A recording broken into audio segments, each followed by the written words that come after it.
So the last day with the bikes. Portuguese rider Luis Correa on the Yamaha 450 has had a torrid time in Morocco. He's been lost on several occasions, broken his gearbox and then his engine.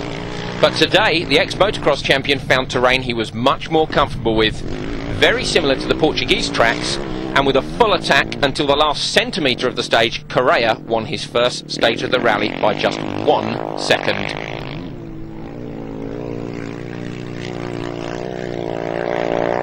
That special is really nice for me because all time jumps and the corners with the big slippery, all time enjoy the bike and I win that special is fantastic. Frans Verhoeven on the BMW 450 lost an hour and a half on leg 6 with a fuel problem, and with no chance of an overall result, the Dutchman rode flat out today in the hopes of at least chalking up a stage win.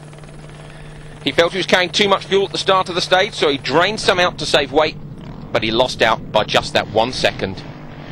He leaves Morocco very happy with his experience with the bike, and he's going to debut his Dakar spec BMW in Egypt and is hoping for more top times. I had too much fuel in it, I thought, at the start, so I left some out. So that's why it resulted I only have 3 liters left. But it was enough, and already very short after the start I saw Faria going, and then I took some small risks by not taking the turns in the wets, but go just straight and jump off some broken things downwards from 4 meters high. And it resulted in overtaking Faria and leading until the finish. David Casto on the Carbon Sherco 450 tried everything in the stage to take the 3rd overall position back and claim the final podium spot. He rode at maximum attack to try and catch his Portuguese rival, but Goncalves knew he was coming.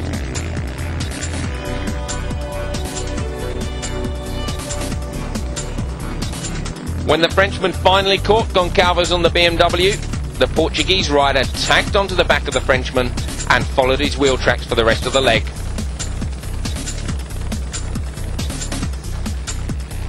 After a big fight on the stage, they both finished together, which means Goncalves ends the race on the 3rd step of the podium, and the ever-smiling David Casto just misses out.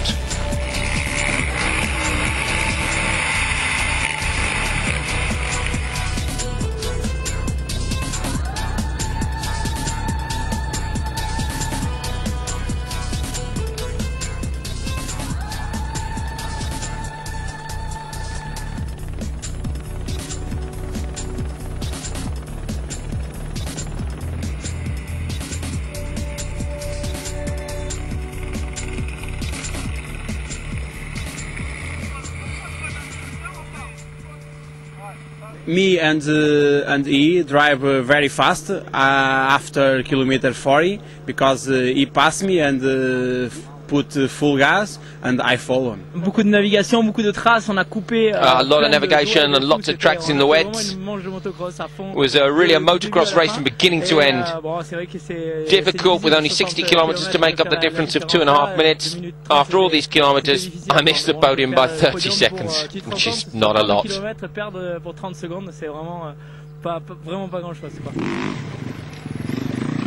Ruben Faria on the KTM 690 won the stage yesterday, so the Portuguese rider opened the road today, and with a 20-minute gap back to 3rd, he didn't want to take any risks and lose his 2nd place in the overall standings.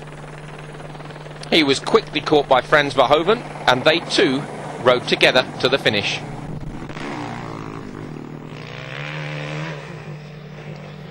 After being recovered yesterday, Mario Petreo on the Suzuki 450 fitted a new engine overnight, which allowed him to take part in the final leg of the rally. Petreo faced an incredibly steep learning curve on his first ever rally raid, and he felt he learnt a lot about all aspects of the race: tactics, navigation and the terrain. Firmly bitten by the bug, he's looking forward to taking part in more raid events in future. Helder Rodriguez on the Yamaha knew he didn't have to push today, and that the route would favour those who were willing to take risks. What mattered was making sure Faria wasn't too far in front, and it was probably closer than he would have wanted. In the end, he holds his nerve and he wins the bike category. David Mager on the KTM 450 came on the rally for an adventure with his friend Luis Correa.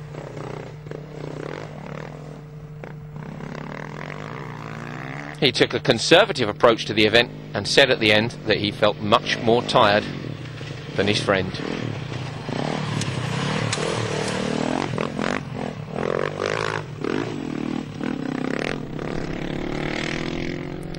Didier Bras-Federico and Cesar Vascarel. Finally, a word for two of the amateurs doing the entire rally without support to discover Morocco.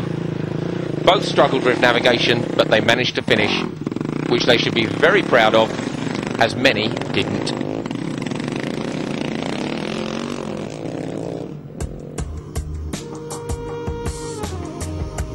So classification for the bikes on special stage 10, leg 8, Correa, Verhoeven, Casto, Faria and Petreo for the top 5. We're going to go for a short break. Join us after the break for a word from the winners in each category.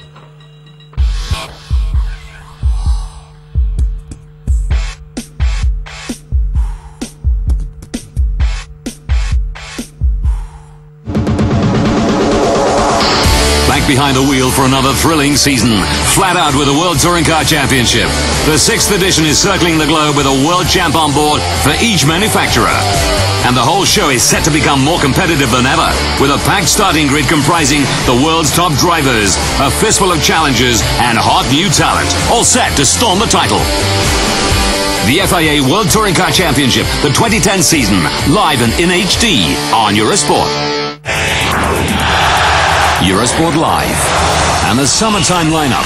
Here's a taste of what's to come. In football, the focus is on South Africa with Soccer City Live, the show with all the news and the best of the action from World Cup 2010. June also means the Le Mans 24-hour race. We have all the buzz of the week-long build-up with the whole of the race itself lock, stock and barrel. In July, we're live all the way with the Tour de France as Lance Armstrong tries to regain the crown from Alberto Contador. In track and field, the best in a vest reach for their peak performance at the European Championships in Barcelona. And in August, they go for gold in the water at the European Swimming Championships in Budapest. That's just a taste of what's to come this summertime on Eurosport. Russian Leonid Novitsky had to wait until Morocco to really show his pace. He won 3 of the 5 African legs, wins the rally, and his victory provisionally makes him FIA Cross Country World Cup champion.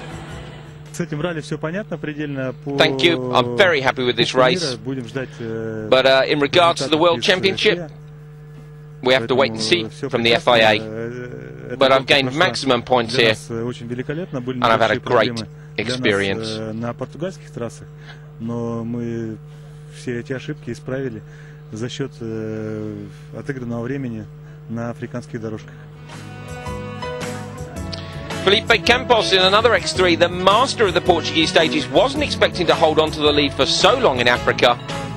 He surprised himself at his adaptability to the conditions and showed how much he'd learned by winning today's stage, giving him 6 stage victories and 2nd overall.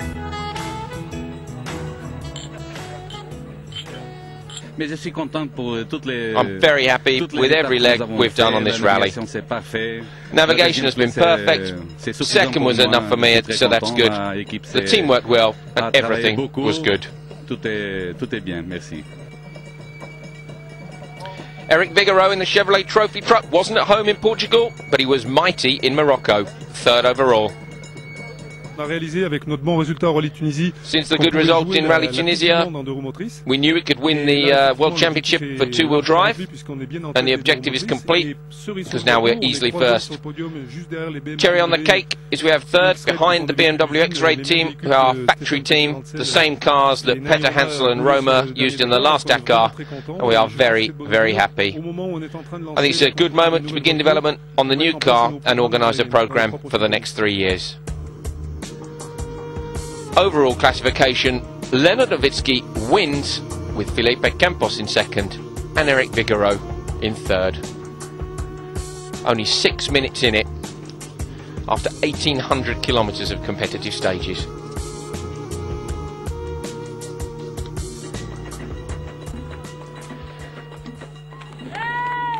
Helder Rodriguez on the Yamaha 450 took the lead after his second leg victory, and despite only taking one more stage victory, was totally unchallenged by Casto's short-lived lead. Consistency was the key for his win, along with a very strong bike.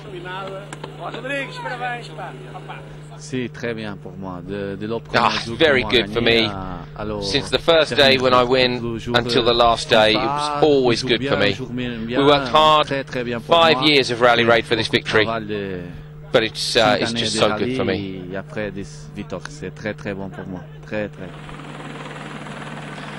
Ruben Farrier on the KTM 690, thrown in at the deep end after his team leader Desprez pulled out, and he did the best he could to take on the lead role with a lack of preparation. I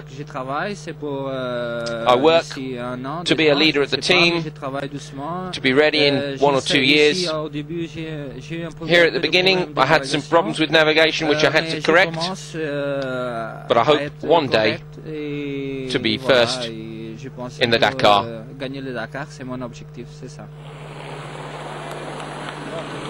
Paulo Goncalves, the Portuguese rider on the BMW 450, was unlucky to damage an oil pipe on day 1 and lose 26 minutes. He managed a stage victory on Special Stage 7, which helped him fend off a recovering Casto, and he had a great battle for the final podium spot, which he won by 41 seconds. I'm very happy because it's my first podium in one rally, but I feel I can better. And I go work very hard for try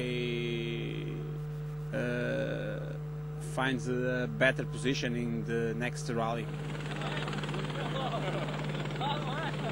Everybody relieved to have made it to the end of the event. Big smiles all round. A fantastic battle and an enjoyable last stage for them all. Final classifications for the bikes: Helder Rodriguez winning on the Yamaha from Ruben Farrier on the KTM, and Paulo Goncalves on the BMW. Again, only 7 minutes in it. So, we hope you've enjoyed joining us this week for the Estoril Portimão Marraquexe rally. I think the organisers' decision to go back to Morocco entirely justified, and the competitors seem to think the same too. We've had some wonderful pictures. Thank you for joining us if you've joined us all week. Big thanks also to the entire production team who are in Morocco currently. They've been working 20-hour days, travelling the same route as the rally. They've had their own rally to run and have brought us these wonderful programmes all week. So thank you to the entire production team in Morocco. We hope you've enjoyed the pictures, and we'll leave you with some of the best of them from the event.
So remember, you can follow the whole of the Cross Country World Cup on Eurosport. Thank you for joining us for this event. My name's Andrew Coley, and I hope we'll see you for more Rally Raid action on Eurosport soon.